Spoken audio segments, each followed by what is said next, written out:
First 20 years ಏನಿದೆ ನೀವು ಬೇರೆಯವರಿಗೋಸ್ಕರ ದುಡ್ದಂಗೆ ಆಗುತ್ತೆ. ಇವತ್ತು ಫಾರಿನ್ ಟೂರ್ ಹೋಗ್ಬೇಕಾದ್ರೂ ಲೋನ್ ಸಿಗುತ್ತೆ, ಮನೆ ತಗೊಳ್ಳಿಕ್ಕೆ ಹೇಗೂ ಲೋನ್ ಸಿಗುತ್ತೆ. ಆದರೆ ರಿಟೈರ್ಮೆಂಟಿಗೆ ಲೋನ್ ಸಿಗುತ್ತಾ? 28,000 ಡಿವೈಡೆಡ್ ಬೈ 365 ಡೇಸ್ ಮಾಡಿದ್ರೆ 76.7 ಇಯರ್ಸ್ ಅಪ್ರಾಕ್ಸಿಮೇಟ್ಲಿ ಬರುತ್ತೆ. ಇದೇನಿದು 76 ಇಯರ್ಸ್ ಅಂತ ಹೇಳಿದ್ರೆ 40 ವರ್ಷ ಆಗೋ ತನಕ ನೀವು ಕಷ್ಟಪಡ್ತಾ ಇರ್ತೀರಾ. 40 ವರ್ಷ ಆದಮೇಲಾದರೂ ಫೈನಾನ್ಷಿಯಲ್ ಪ್ಲಾನಿಂಗ್ ಮಾಡಲೇಬೇಕು. ಯಾಕಂತ ಹೇಳಿದ್ರೆ 40 ವರ್ಷ ತನಕ ಅಂದರೆ ಫಸ್ಟ್ 20 ಇಯರ್ಸ್ ಏನಿದೆ ನೀವು ಬೇರೆಯವರಿಗೋಸ್ಕರ ದುಡ್ದಂಗೆ ಆಗುತ್ತೆ. ನೀವು ಕೇಳ್ಬೋದು, ಸರ್ ಏನು ಸರ್ ನೀವು ಹಿಂಗೆ ಹೇಳ್ತಾ ಇದ್ದೀರಾ, ಬೇರೆಯವ್ರಿಗೋಸ್ಕರ ದುಡ್ದಂಗೆ ಆಗುತ್ತೆ ಅಂಥೇಳಿ. ಸೊ ಒಂದು ವಿಷಯ ನೆನ್ಪಿಟ್ಕೊಳ್ಳಿ, ನಾವು ಯಾವಾಗ ದುಡ್ಡನ್ನು ಸ್ಪೆಂಡ್ ಮಾಡ್ತೀವೋ ಆವಾಗ ನಾವು ಬೇರೆಯವರಿಗೆ ರಿಚ್ ಮಾಡ್ತಾ ಇರ್ತೀವಿ, ಅವರಿಗೆ ಸಂಪದ್ಭರಿತ ಮಾಡ್ತಾ ಇರ್ತೀವಿ. ಫಾರ್ ಎಕ್ಸಾಂಪಲ್, ನಾನು ಇದೊಂದು ಮೌಸ್ ತೊಗೊಂಡಿದ್ದೀನಿ ಅಂತ ಎಣಿಸ್ಕೊಳ್ಳಿ. ಯಾವುದೇ ಒಂದು ಮ್ಯಾನುಫ್ಯಾಕ್ಚರಿಂಗಿಂದ ನಾನು ಈ ಮೌಸ್ ತೊಗೊಂಡಿದ್ದೀನಿ. ಈ ಮೌಸ್ ತೊಗೊಂಡಾಗ ನನ್ನ ಪ್ರಪೋರ್ಷನ್ ಆಫ್ ಇನ್ಕಮ್ ಎಕ್ಸ್ಪೆನ್ಸಸ್ ಹೆಚ್ಚಾಯಿತು. ನಾನು ಇದು ಸ್ಪೆಂಡ್ ಮಾಡ್ತಾ ಇದ್ದೀನಿ. ಇದಕ್ಕೋಸ್ಕರ ನಾನು ಸ್ಪೆಂಡ್ ಮಾಡ್ತಾ ಇರಬೇಕಾದ್ರೆ ಯಾರಿದನ್ನು ಸೆಲ್ ಮಾಡಿದ್ದಾರೆ ಅವರಿಗೆ ಪ್ರಾಫಿಟ್ ಪೋರ್ಷನ್ ಹೋಗಿದೆ. ಸೊ ಇದರಿಂದ every time we spend money, ನಾವು ಯಾವಾಗ ಸೊ ಇವತ್ತಿನ ದಿನ ನಾನು ಇಷ್ಟೊಂದು ಸ್ಪೆಂಡ್ ಮಾಡಿರ್ಬೋದು, ಈ ತಿಂಗಳಿಗೆ ಸ್ಪೆಂಡ್ ಮಾಡಿರ್ಬೋದು, ಈ ವರ್ಷ ಇಷ್ಟು ಸ್ಪೆಂಡ್ ಮಾಡಿರ್ಬೋದು. ಸೊ ನಾನು ಯಾವಾಗ ಸ್ಪೆಂಡ್ ಮಾಡ್ತೀನಿ, ನಾನು ಬೇರೆಯವರಿಗೆ ರಿಚ್ ಮಾಡ್ಕೊಂಡು ಹೋಗ್ತಾ ಇದ್ದೀನಿ. ಸೊ ನಿಮ್ಮ ಲೈಫಲ್ಲಿ ನೀವು ಎಲ್ಲಾದರೂ ಖಾಲಿ ಸ್ಪೆಂಡ್ ಮಾಡ್ಕೊಂಡೇ ಇರ್ತಾ ಇದ್ದೀರಿ ಅಂತ ಹೇಳಿದ್ರೆ ನೀವು ನಿಮಗೋಸ್ಕರ ದುಡಿತಾ ಇಲ್ಲ, ನೀವು ಬೇರೆಯವರಿಗೋಸ್ಕರ ದುಡಿತಾ ಇದ್ದೀರಿ ಅಂತ ಅರ್ಥ. ಸೊ ನಾನೊಂದು ಬುಕ್ ಓದ್ತಾ ಇದ್ದೆ, ಅದರಲ್ಲಿ ಹೇಳ್ತಾರೆ, ಒಬ್ಬರು ಸಂಜಯ್ ತೊಲಾನಿ ಅಂತ ಹೇಳಿ ಅವ್ರು ಹೇಳ್ತಾರೆ, ನಮ್ಮ ಲೈಫ್ ಇದ್ದು ಒಂದು ಇಂಪಾರ್ಟೆಂಟ್ ನಂಬರ್ ಯಾವುದು ಅಂತ ಕೇಳಿದ್ರೆ 28,000 ಇಸ್ ದ ಇಂಪಾರ್ಟೆಂಟ್ ನಂಬರ್ ಅಂತ ಹೇಳ್ತಾರೆ ಅವರು. ನಾನು ಎಣಿಸ್ತಾ ಇದ್ದೆ, ಇದೇನು 28,000 ಅದು ಏನು ಮಹಾ ನಂಬರ್, ಏನಿದೆ ಅದು ಸ್ಪೆಷಲ್ ಅಂತೇಳಿ. ನೋಡಿದ್ರೆ ಬೇಸಿಕ್ಲಿ ಇಟ್ ಸೇಸ್ 28,000 365 ಡೇಸ್, ಅಂದರೆ ಒಂದು ವರ್ಷದಲ್ಲಿ 365 ಡೇಸ್ ಇರುತ್ತೆ. 28,000 ಡಿವೈಡೆಡ್ ಬೈ 365 ಡೇಸ್ ಮಾಡಿದ್ರೆ 76.7 ಇಯರ್ಸ್ ಅಪ್ರಾಕ್ಸಿಮೇಟ್ಲಿ ಬರುತ್ತೆ. ಇದೇನಿದು 76 ಇಯರ್ಸ್ ಅಂತ ಹೇಳಿದ್ರೆ ಕರೆಂಟ್ ನಮ್ಮದು ಲೈಫ್ ಸ್ಪ್ಯಾನ್ ಏನಿದೆ ಅದು ಅರೌಂಡ್ 76.7 ಇಯರ್ಸ್ ಅಪ್ರಾಕ್ಸಿಮೇಟ್ಲಿ ಅಷ್ಟೇ ಇದೆ. ಅಂದರೆ ಅಪ್ರಾಕ್ಸಿಮೇಟ್ಲಿ 76 to 80 ಇಯರ್ಸ್ ಅಂತ ಹೇಳ್ಬೋದು. ಈ 80 ಇಯರ್ಸ್ ಒಂದು ಮನುಷ್ಯ ಈ ಭೂಮಿ ಮೇಲೆ ಬದುಕ್ತಾನೆ. ಈ 80 ಇಯರ್ಸ್ ಅನ್ನು ನಾವು 4 ಅಂತ ಡಿವೈಡ್ ಮಾಡಿದ್ರೆ, ಈ 20 ಪೋರ್ಷನ್ ಆಗಿ ಡಿವೈಡ್ ಮಾಡಿದ್ರೆ ಫಸ್ಟ್ 20 ಇಯರ್ಸ್ ಇದೇನಿದೆ ಅದು ನಮ್ಮದು ಬಾಲ್ಯತನ ಹೋಗುತ್ತೆ, ಕಾಲೇಜ್ ಹೋಗೋದು, ಪೋಸ್ಟ್ ಗ್ರ್ಯಾಜುಯೇಷನ್ ಮಾಡೋದು, ಇದೆಲ್ಲ ಆಗುತ್ತೆ ಅಪ್ರಾಕ್ಸಿಮೇಟ್ಲಿ 20 ಇಯರ್ಸ್ ಆಗಬೇಕಾದ್ರೆ. ನೆಕ್ಸ್ಟ್ 20 ಇಯರ್ಸ್ ಏನಿದೆ ನಾವು ಕರಿಯರಿಗೆ ಎಂಟರ್ ಆಗ್ತೀವಿ. ಓಕೆ, ನಾವು ಜಾಬ್ಸ್ ಚೇಂಜ್ ಮಾಡ್ತೀವಿ. ನಾವು ಜಾಬ್ಸ್ ಚೇಂಜ್ ಮಾಡಿ ಪ್ರಮೋಷನ್ ತೊಗೊಂಡಂಗೆ ಮಾಡ್ತೀವಿ, ಅಂದರೆ ನಮ್ಮ ಸ್ಯಾಲ್ರಿ ಹೈಕ್ ನೋಡ್ಕೊಂಡು ಚೇಂಜ್ ಮಾಡ್ತೀವಿ, ಬೇಕಾದಷ್ಟು ಪೊಲಿಟಿಕ್ಸ್ ಮಾಡ್ತೀವಿ ಆಫೀಸಲ್ಲಿ. ಅದು ಮಾಡಿಕೊಂಡು ನಾವು ನಮ್ಮ ಕರಿಯರ್ ಪೋರ್ಷನನ್ನು ಒಂದು ಸ್ಪೀಡಲ್ಲಿ ನಡೀತಾ ಇರುತ್ತೆ. ಆದರೆ ಏಜ್ 40 ಬಂದ ಕೂಡಲೇ ಏನಾಗುತ್ತೆ ಅಂತ ಹೇಳಿದ್ರೆ, ಒಂದು ಜಾಬ್ ಪಿರಮಿಡ್ ಏನಿದೆ, ನಿಮ್ಮ ಕರಿಯರಲ್ಲಿ ಜಾಬ್ ಪಿರಮಿಡ್ ಏನಿದೆ ಅದು ಸ್ಲೋ ಆಗುತ್ತೆ. ಯಾಕೆ? ನಂಬರ್ ಆಫ್ ಜಾಬ್ಸ್ ಏನಿದೆ, ನಂಬರ್ ಆಫ್ ಪೊಸಿಷನ್ಸ್ ಏನಿದೆ ನೀವು ಹೈಕ್ ಮಾಡ್ಕೊಂಡು ಹೋಗೋದು ಅದು ಕಡಿಮೆ ಆಯಿತು. ನೀವೊಂದು ಕರಿಯರಲ್ಲೂ ಸ್ಲೋ ಡೌನ್ ಆಗುತ್ತೆ. ಒಂದು ಸೈಡಲ್ಲಿ ಸ್ಲೋ ಡೌನ್ ಅಂತ ಹೇಳ್ಬೋದು, ಒಂದು ಸೈಡಲ್ಲಿ ಸ್ಟೆಬಿಲೈಸ್ ಆಗಿದ್ದೀರಿ ಅಂತ ಹೇಳ್ಬೋದು. ಸೊ ನೀವು ಫಸ್ಟ್ 20 ಇಯರ್ಸ್ ಏನು ಪ್ರಮೋಷನ್ ತಗೊಂಡಿದ್ದೀರಾ ಆ ಸ್ಪೀಡಲ್ಲಿ ನಿಮ್ಮದು ಗ್ರೋತ್ ಕಂಟಿನ್ಯೂ ಆಗೋದಿಲ್ಲ. ಇಲ್ಲಿಂದ ನೀವು ನೋಡೋದಾದರೆ ನಿಮ್ಮ ಗ್ರೋತ್ ಸ್ಲೋ ಆಗುತ್ತೆ. ಆದರೆ ಈ ಒಂದು ಸಿಚುವೇಷನಲ್ಲಿ ನೀವು ಯಂಗ್ ಇದ್ದಾಗ ನಿಮಗೆ ರೆಸ್ಪಾನ್ಸಿಬಿಲಿಟೀಸ್ ಕಡಿಮೆ ಇತ್ತು, ಈಗ ನಿಮಗೆ ರೆಸ್ಪಾನ್ಸಿಬಿಲಿಟೀಸ್ ಇರುತ್ತೆ. ಏನು ಟೈಪ್ ಆಫ್ ರೆಸ್ಪಾನ್ಸಿಬಿಲಿಟೀಸ್ ಅಂತ ಹೇಳಿದ್ರೆ, ನೀವು 40 ರೀಚ್ ಆಗ್ತಾ ಇರಬೇಕಾದ್ರೆ ನಿಮಗೆ ಇನ್ನು 20 ಇಯರ್ಸ್ ಮಾತ್ರ ಇರೋದು ನಿಮ್ಮ ರಿಟೈರ್ಮೆಂಟಿಗೆ. ಅದಲ್ಲದೆ ನಿಮ್ಮ ಮನೆಯಲ್ಲಿ ನಿಮ್ಮ ಡಿಪೆಂಡೆನ್ಸ್ ಪೇರೆಂಟ್ಸ್ ಇರ್ತಾರೆ, ಅವರಿಗೂ ನೀವು ಅವರ ಮೆಡಿಕಲ್, ಅವರ ಆರೋಗ್ಯದ ಬಗ್ಗೆನೂ ನೀವು ಎಕ್ಸ್ಪೆನ್ಸಸ್ ಇರುತ್ತೆ. ಥರ್ಡ್ ಏನಂತ ಹೇಳಿದ್ರೆ, ನಿಮ್ಮ ಮನೆಯಲ್ಲಿ ನಿಮ್ಮ ಮಕ್ಕಳು ಬೆಳೀತಾ ಇರ್ತಾರೆ, ಅವರ ಎಜುಕೇಷನಿಗೆ ನೀವು ಒಂದು ಸ್ವಲ್ಪ ಇನ್ವೆಸ್ಟ್ಮೆಂಟ್ಸು ಅಥವಾ ಪ್ಲ್ಯಾನಿಂಗ್ ಮಾಡ್ಕೊಂಡಿರಬೇಕಾಗತ್ತೆ. ಇದೆಲ್ಲ ಅಲ್ಲದೆ ನಿಮ್ಮೊಂದು ಮೇಜರ್ ಇಂಪಾರ್ಟೆಂಟ್ ಥಿಂಗ್ ಏನು ಅಂತ ಹೇಳಿದ್ರೆ, ನಿಮ್ಮ EMIs ಏನಿದೆ ಅದು ನಡೀತಾ ಇರುತ್ತೆ. So 40 is a very very critical place where ನೀವು ನಿಮ್ಮ ರಿಟೈರ್ಮೆಂಟನ್ನು ನೋಡ್ಕೋಬೇಕು, ನಿಮ್ಮ ಪೇರೆಂಟ್ಸ್ ಎಕ್ಸ್ಪೆನ್ಸಸ್ ಏನಿದೆ ಅದನ್ನು ನೋಡ್ಕೋಬೇಕು, ನಿಮ್ಮ ಮಕ್ಕಳದ್ದು ಎಜುಕೇಷನ್ ನೋಡಬೇಕು, ನಿಮ್ಮ ಸ್ವಂತದ್ದು ರಿಟೈರ್ಮೆಂಟಿಗೂ ಪ್ಲ್ಯಾನ್ ಮಾಡಬೇಕು, ಮತ್ತು EMIs ಏನು ನಡೀತಾ ಇರುತ್ತೆ ಇದನ್ನು ನಡೀತಾರೆ. ಸೊ ಇದು ಈ ಒಂದು ಪೋರ್ಷನಲ್ಲಿ ನಾನು ಏನು ಹೇಳ್ತಾ ಇದ್ದೀನಿ ಅಂತ ಹೇಳಿದ್ರೆ, ನೀವು ಇಷ್ಟರವರೆಗೆ ನೀವು ಪ್ಲ್ಯಾನ್ ಮಾಡಿಲ್ಲ ಆದರೆ at least at the age of 40 you should and must plan your investments and your retirement and other goals. So at age of 40 ನಿಮ್ಮ ಪ್ರಿಯಾರಿಟಿ ಏನಿರಬೇಕು? ಸೊ ಮೇಜರ್ 2 ಇಂಪಾರ್ಟೆಂಟ್ ಗೋಲ್ಸ್ ಬರುತ್ತೆ. ಒಂದು ನಿಮ್ಮ ಚಿಲ್ಡ್ರನ್ಸ್ ಎಜುಕೇಷನ್, ಸೆಕೆಂಡ್ ನಿಮ್ಮ own retirement. So ನೀವು ಕೇಳ್ಬೋದು ಇದರಲ್ಲಿ ಯಾವುದು ಇಂಪಾರ್ಟೆಂಟ್ ಅಂಥೇಳಿ. ಸೊ ಮೋಸ್ಟ್ ಆಫ್ ನೀವು ಕೇಳಿದ್ರೆ, ನಾವು ನಿಮ್ಗೆ ಕೇಳಿದ್ರೆ ನೀವೇನು ಹೇಳ್ತೀರಾ, sir kids education or children's education most important ನಮಗೆ ಅಂತೇಳಿ.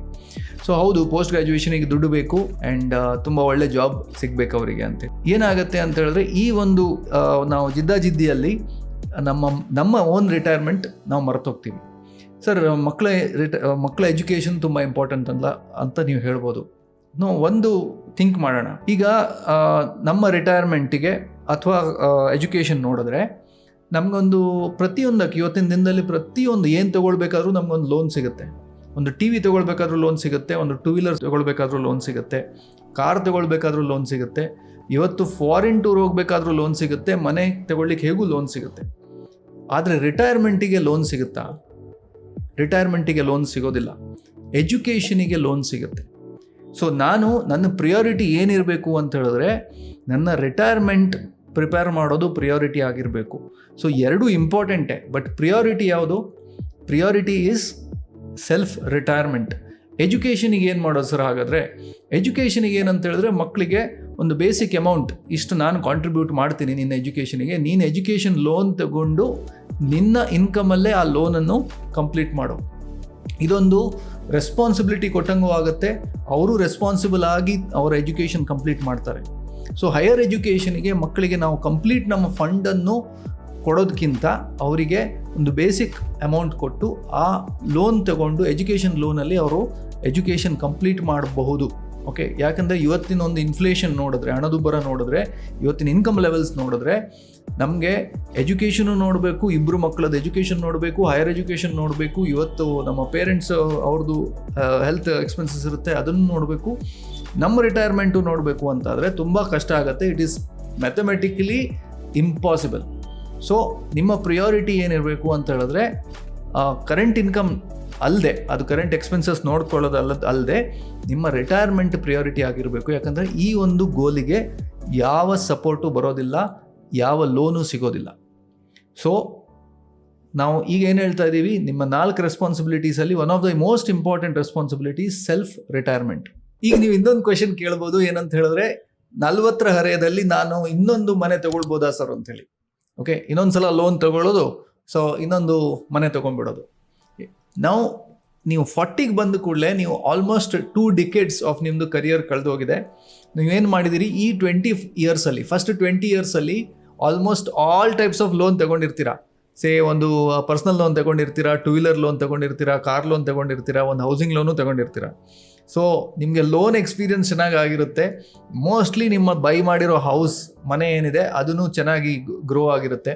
ಸೊ ನಿಮ್ಮ ಏನು ಅನಿಸಿಕೆ ಇರುತ್ತೆ ಅಂತ ಹೇಳಿದ್ರೆ, ಸೊ ನಂದು ಫಸ್ಟ್ ಮನೆ ತೊಗೊಂಡಿರೋದು ಚೆನ್ನಾಗಿ ಅಪ್ರಿಸಿಯೇಷನ್ ಆಗಿದೆ, ನಾನು ಇನ್ನೊಂದು ಮನೆ ತೊಗೋಬೋದಾ ಅಂಥೇಳಿ.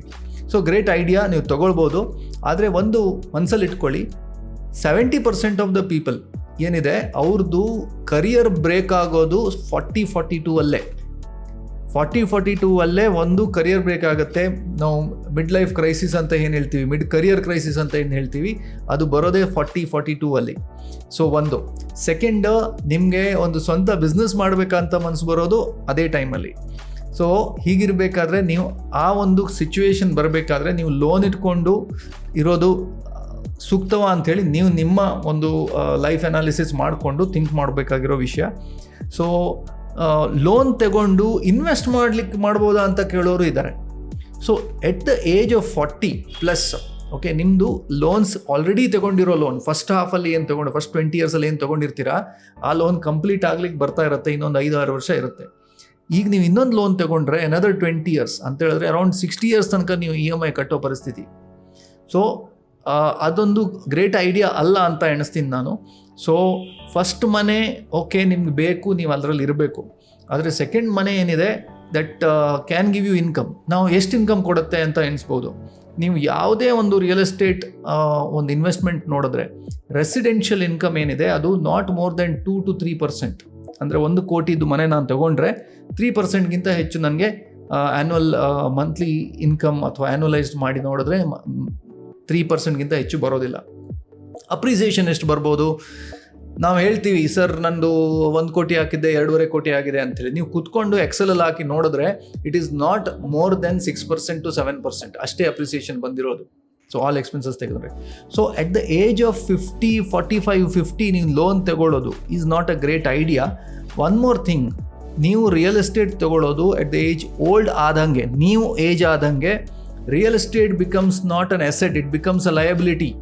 ಯಾಕಂತ ಹೇಳಿದ್ರೆ ನೀವು ಓಕೆ ನಾನು ಮಲ್ಲೇಶ್ವರಮಲ್ಲಿದ್ದೀನಿ, ನಂದು ಫ್ಲ್ಯಾಟ್ ಏನಿದೆ ವೈಟ್ ಫೀಲ್ಡಲ್ಲಿದೆ.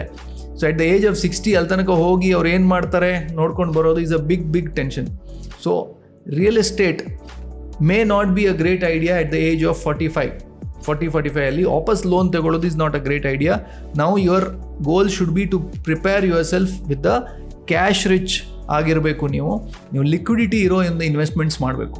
ಸೊ ಸರ್, ಹಾಗಾದರೆ ನಾವು ಏನು ಮಾಡಬೇಕು, ಹೇಗೆ ಪ್ಲ್ಯಾನ್ ಮಾಡಬೇಕು ಅಂತ ನೀವು ಕೇಳಿದ್ರೆ, ನಾನು ಈಗಾಗಲೇ ಹೇಳಿದಾಗೆ ನಿಮಗೆ already at the age of 40-45 ನಿಮಗೆ ಲೋನ್ಸ್ ಇರುತ್ತೆ, ರೆಸ್ಪಾನ್ಸಿಬಿಲಿಟೀಸ್ ಇರುತ್ತೆ.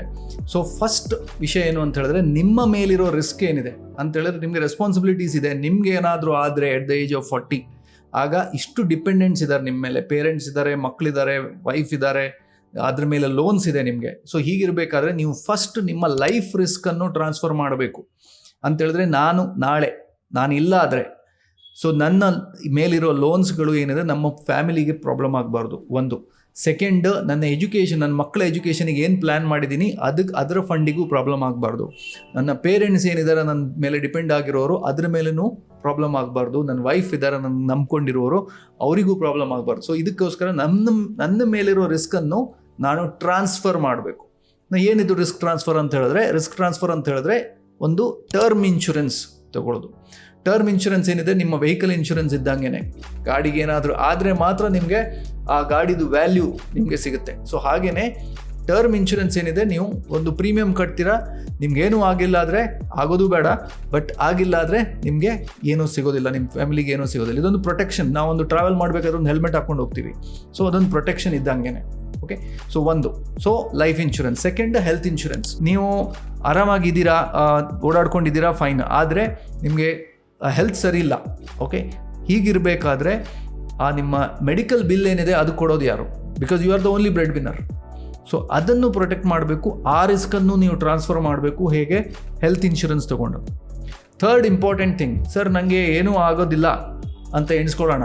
ಟರ್ಮ್ ಇನ್ಶೂರೆನ್ಸ್ ತೊಗೊಂಡಿದ್ದೀರಾ, ಹೆಲ್ತ್ ಇನ್ಶೂರೆನ್ಸು ತೊಗೊಂಡಿದ್ದೀರಾ, ಏನೂ ಆಗೋದಿಲ್ಲ ಅಂತ ಎಣಿಸ್ಕೊಳ್ಳೋಣ, ಆದರೂ ಸಹ ನನಗೆ ರಿಟೈರ್ಮೆಂಟಿಗೆ ಬೇಕಲ್ಲ ಸರ್ ಅಂತ ಕೇಳಿದ್ರೆ, ನಿಮಗೆ ಸಾಕಷ್ಟು ಟೈಮ್ ಇದೆ. 20 years is a very good time that you can accumulate. Okay, 40 to 60 years ಏನಿದೆ, very good time to accumulate. ನಾನು ಜಸ್ಟ್ ಕ್ಯಾಲ್ಕುಲೇಟ್ ಮಾಡ್ತಾ ಇದ್ದೆ, ಅಪ್ರಾಕ್ಸಿಮೇಟ್ಲಿ 15,000 rupees ಇದೊಂದು ಮ್ಯೂಚುವಲ್ ಫಂಡ್ SIP ಮಾಡಿ, ಓಕೆ 12% ಸಿಗುತ್ತೆ ಅಂತ ಎಣಿಸ್ಕೊಳ್ಳೋಣ. ತುಂಬ ಹೆಚ್ಚು ರಿಟರ್ನ್ಸು ಸಿಕ್ಕಿದೆ, ಬಟ್ ಅಪ್ರಾಕ್ಸಿಮೇಟ್ಲಿ 12% ಸಿಕ್ಕಿದ್ರು ಅಂತ ಎಣಿಸ್ಕೊಂಡ್ರು ನಿಮ್ಮ 240 months ಅಂದರೆ 20 years ನೀವು ಈಸಿಲಿ 1.5 crores ತನಕ ನೀವು ಅಕ್ಯುಮುಲೇಟ್ ಮಾಡ್ಕೊಂಡಿರ್ಬೋದು. ಸೊ ಈ ಒಂದು 3 steps, ಒಂದು ಲೈಫ್ ಇನ್ಶೂರೆನ್ಸು, ಒಂದು ಹೆಲ್ತ್ ಇನ್ಶೂರೆನ್ಸು, ಒಂದು ವೆರಿ ಗುಡ್ ಅಮೌಂಟ್ SIP ನೀವು ಮಾಡ್ಕೊಂಡಿದ್ರೆ, it will be a great simple great financial planning and retirement planning at the age of 40 ಆಗುತ್ತೆ. ಧನ್ಯವಾದಗಳು. ನೀವು ಇನ್ವೆಸ್ಟ್ ಮಾಡಿ ಮತ್ತು ನೀವು ಗ್ರೋ ಆಗಿ ಅಂತ ವಿಶ್ ಮಾಡ್ತೀನಿ. Thank you.